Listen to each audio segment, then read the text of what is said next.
गुरुदेव के आशीर्वाद से प्राचीन मंत्रों की इस श्रृंखला में एक बार फिर आप सभी का स्वागत है। अभी क्या पावन दिन चल रहे हैं? पितृपक्ष के।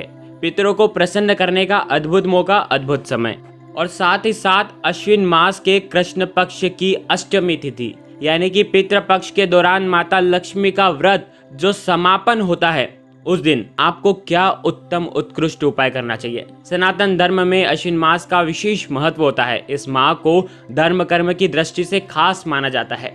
अश्विन माह को हिंदू धर्म में बेहद पवित्र माना जाता है। कहा जाता है कि इस माह में व्यक्ति को अपनी बुराइयों का त्याग कर मन शुद्ध करना चाहिए। इस माह में हम अपनी नकारात्मक शक्तियों का भी नाश कर सकते हैं। अध्यात्म में मन लगाकर सकारात्मक ऊर्जा ग्रहण कर सकते हैं। इस महीने में पितरों की आराधना के साथ साथ माता लक्ष्मी की भी हमें आराधना करनी चाहिए। बहुत ही उत्तम होता है। माना जाता है कि अगर विधि पूर्वक और श्रद्धा से महालक्ष्मी व्रत पूरा किया जाए तो देवी लक्ष्मी बहुत प्रसन्न हो जाती है। माता लक्ष्मी प्रसन्न होकर धन के भंडार हमेशा हमेशा के लिए भर देती है और आशीर्वाद प्रदान करती है। यह वीडियो पितृपक्ष में पड़ने वाली अष्टमी के बारे में है। यह अष्टमी कोई साधारण अष्टमी नहीं है। इस अष्टमी को माता लक्ष्मी की कृपा के लिए विशेष आराधना और साधना की जाती है।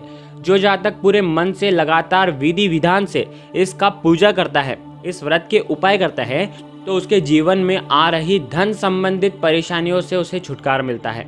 ध्यान रखिएगा, श्रद्धा और विश्वास बहुत ज़रूरी है। मन साफ होना ज़रूरी है। बिना लालच के आप माता लक्ष्मी की आराधना ज़रूर करें। आज के दिन यानी कि पितृपक्ष की अष्टमी तिथि काफ़ी विशेष होती है। इस बार अष्टमी तिथि में काफ़ी संशय भी हैं। आज के दिन 16 दिनों की चलने वाली माता लक्ष्मी की जो साधना है उसका समापन हो जाएगा। अब ये साधना आपको किस दिन करनी है? आपको ये 29 सितंबर को करनी है। 28 सितंबर को शाम को अष्टमी तिथि आरंभ हो जाएगी, लेकिन उदया तिथि 29 सितंबर को है। तो ये उपाय जो करना है आपको वो 29 तारीख को ही करना है। 29 तारीख को महालक्ष्मी व्रत का समापन भी हो जाएगा और आज के दिन ये विशेष उपाय आपको करना है जो हम आपको बताने वाले हैं। पितृपक्ष की अष्टमी को एक ऐसा दिन माना जाता है जिस दिन माँ की कृपा धरती पे बरसती है। जातक अगर कुछ नहीं करते हैं तो उन्हें कुछ भी प्राप्त नहीं होता। अगर जातक माता लक्ष्मी की इस समय, इस दौरान, इस उत्कृष्ट काल में, इस उत्कृष्ट समय में अगर माता लक्ष्मी के बीज मंत्र का भी अगर जाप करते हैं तो उन्हें उत्तम कृपा प्राप्त होती है। हर एक दिन किसी देवी देवता को समर्पित होता है। हर एक तिथि का विशेषकर महत्व होता है। उसी प्रकार इस तिथि का भी महत्व है और माता लक्ष्मी की कृपा पाने का अद्भुत समय है। जीवन में आ रही दुख दरिद्रता जो धन से संबंधित है उन सभी का नाश हो जाता है। लेकिन कोई भी पूजा पाठ साधना अगर आप करते हैं तो केवल ऊपरी मन से मत करना। पितृपक्ष में पड़ने वाली कुछ विशेष तिथियां होती है जिन दिनों में अगर आप कुछ सावधानी रखते हैं, विशेषकर तिथियों को आप कुछ उपाय करते हैं तो आपकी सारी मनोकामना परिपूर्ण होती है। तो आइए जानते हैं पितृपक्ष के इस पावन दिन पर, इस अष्टमी में, अश्विन माह की कृष्ण पक्ष की अष्टमी तिथि पर आपको क्या करना है। सबसे पहले तो आप ये जान लीजिए, आपको ये जो उपाय है ये शाम के समय करना है। शाम के समय सूर्यास्त के बाद आपको ये करना है। नए वस्त्र पहनना है। आपको श्रृंगार भी करना है। हो सके आप जितना, अगर स्त्रियां हैं तो आप बहुत सारा श्रृंगार करें, क्योंकि माता लक्ष्मी की आप आराधना कर रहे हैं तो आप बिल्कुल सज धज के आपको उनकी आराधना करनी चाहिए। पुरुष हैं तो पुरुष भी ये उपाय कर सकते हैं। शुद्ध वस्त्र आपको भी पहनना चाहिए। ध्यान रखें, लाल वस्त्र स्नान करके या हाथ मुंह धो करके शाम को ये उपाय करना है तो हाथ मुंह धो करके भी आप ये उपाय कर सकते हैं। आपको लाल वस्त्र धारण करना है। अब आपको ईशान कोण में यानी कि आपको नॉर्थ ईस्ट कॉर्नर पे आपको एक चौकी बिछाना है। उसके ऊपर लाल कपड़ा रखना है और लाल कपड़े के ऊपर आपको माता लक्ष्मी की जो फोटो है उन्हें विराजमान करना है। ओम श्रीम नमः कह करके 3 बार कह करके माता लक्ष्मी की फोटो आपको विराजमान करना है। ध्यान रखें, आपको थोड़े से साबुत चावल लेने हैं।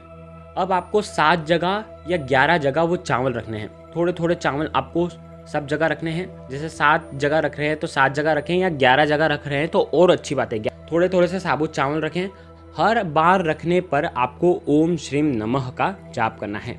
उसके ऊपर क्या करना है, आपको 1 रुपये का सिक्का रखना है। सभी पर ध्यान रखें, ओम श्रीम नमः कह करके आपको सिक्का रखना है। अब आपको क्या करना है, माता लक्ष्मी को हल्दी और कुमकुम से तिलक करना है। हल्दी से तिलक करते समय भी आपको क्या करना है, ओम श्रीम नमः का जाप करना है। आपको थोड़े से साबुत चावल और रखना है और उसके ऊपर घी का दीपक, गाय के घी का दीपक को आपको प्रज्वलित करना है। उसमें 1 चुटकी हल्दी आपको मिला देनी है। अब आपको 11 कोड़ियाँ या 7 कोड़ियाँ, अगर 7 सिक्के रखे हैं 1-1 रुपए के तो आप 7 कोड़ियाँ ले लें, 11 रखे हैं तो 11 ले लें। अब आपको उन कोड़ियों को भी ओम श्रीम नमः के करके उस सिक्के के ऊपर आपको माता लक्ष्मी के सामने रखना है, ठीक है। अब आपको क्या करना है कि आपको हल्दी लेना है और ओम श्रीम नमः के करके उन कोड़ियों पर, देखो कोड़ियाँ कौन सी लेनी है, पीली कोड़ियाँ लेनी है। पीली कोड़ियाँ जो रहती हैं वो माता लक्ष्मी को आकर्षित करती हैं, तो आपको पीली कोड़ियाँ लेनी है और हल्दी से ये उपाय करना है। हल्दी की टिक्की हर एक कोड़ी पर लगानी है। कोड़ियों पर आप जैसे ही टिक्की लगाते हैं आपको ओम श्रीम नमः का जाप करना है। इन 11 कोड़ियों में से अब आपको क्या करना है, हर एक कोड़ी के ऊपर आपको 108 बार ओम श्रीम नमः का जाप करना है। देखिए ये उपाय आसान तो है लेकिन थोड़ा सा आपको समय लगेगा। ओम श्रीम नमः कोई ज़्यादा बड़ा मंत्र नहीं है। हर एक कोड़ी पर 108 बार उस कोड़ी के नाम से आपको ओम श्रीम नमः का जाप करना है। 11 कोड़ियाँ हैं तो 11 माला आपको गिननी है, 7 कोड़ियाँ हैं तो आपको 7 माला गिननी है। देखिए ये जो कोड़ियाँ हैं ये आप पुरानी कोड़ियाँ भी इस्तेमाल कर सकते हैं, नई लाने की कोई आवश्यकता नहीं है। आपके घर में अगर पुरानी कोड़ियाँ हैं तो उन्हें गंगा जल से शुद्ध करके आप इनका इस्तेमाल आप वापस कर सकते हैं। अरे सबसे महत्वपूर्ण बात तो ये है कि आपको उत्तरमुखी, आपका जो मुख है वो उत्तर दिशा की तरफ होना चाहिए। साथ ही साथ आपको क्या करना है, आपके घर के जो मुख्य द्वार पर भी आपको स्वास्तिक बनाना है। स्वास्तिक क्या करता है, माता लक्ष्मी को आकर्षित करता है। अब स्वास्तिक किससे बनाएंगे आप, हल्दी से बनाएंगे। सबसे पहले आपको स्वास्तिक बनाना है, उसके बाद ही ये उपाय आपको करना है। और साथ ही साथ आपको सफ़ेद चीज़ों का भोग भी लगाना है। सफ़ेद चीज़ कौन सी हो गई है, कोई सी भी सफ़ेद मिठाई का भोग लगा सकते हैं। मिठाई नहीं ला सकते हैं, नहीं है घर में, तो आप चीनी यानी कि शक्कर का भी भोग लगा सकते हैं, मिश्री का भोग लगा सकते हैं, लेकिन सफ़ेद चीज़ों का ही भोग लगाना है क्योंकि माता लक्ष्मी बहुत प्रसन्न होती है, विशेषकर उनको ये प्रिय होती है। और साथ ही साथ आपको इत्र भी वहाँ पर आपकी जहाँ पर भी आप साधना कर रहे हैं, जिस पार्ट पर भी आपने माता लक्ष्मी को विराजमान करा है वहाँ पर भी आपको इत्र छिड़कना है। जीवन में सुख और समृद्धि और वैभव की प्राप्ति होगी।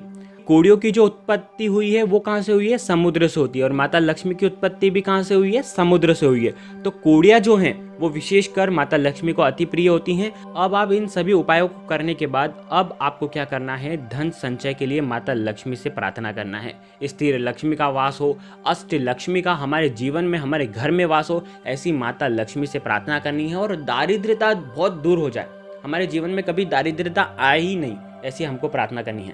देखिए आपने अभी तक तो आराधना की नहीं है माता रानी की, अब आखिरी दिन है, माता लक्ष्मी का जो महालक्ष्मी जो व्रत है वो समापन होने वाला है, तो इस दिन तो आपको आराधना करनी चाहिए। हो सके तो आज के दिन आपको व्रत भी करना चाहिए। अगर व्रत नहीं भी किया है तो आपको ये उपाय जरूर करना चाहिए। अब आपको क्या करना है, नवमी के दिन, नवमी के दिन भी कब करेंगे आप, संध्या काल में करेंगे। संध्या काल में इन सभी कोड़ियों को उठाना है, थोड़े से अक्षत जो हैं वो सभी से उठाना है, 2-2 दाने आप सभी में से उठा लें। अब आपको एक पीला कपड़ा लेना है और उनमें कोड़ियाँ और ये थोड़े से साबुत अक्षत डाल देना है, और 1 रुपये का सिक्का उसमें से, जैसे 11 सिक्के हैं उसमें से 1 रुपये का सिक्का उठा करके इसके अंदर डाल देना है।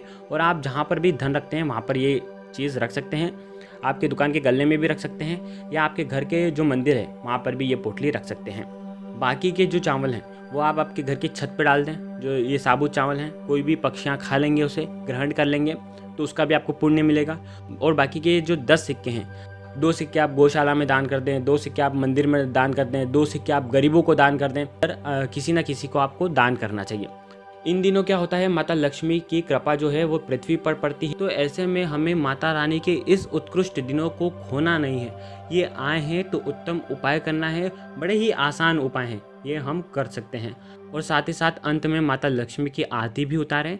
गुरुदेव के आशीर्वाद से प्राचीन मंत्र, यंत्र और उपाय आपको प्रभावना के रूप में दिए जा रहे हैं। आपके अपने इस चैनल को लाइक करें, शेयर करें, सब्सक्राइब करें और बेल आइकन को जरूर प्रेस करें। जय माता लक्ष्मी, जय गुरुदेव, प्रणाम।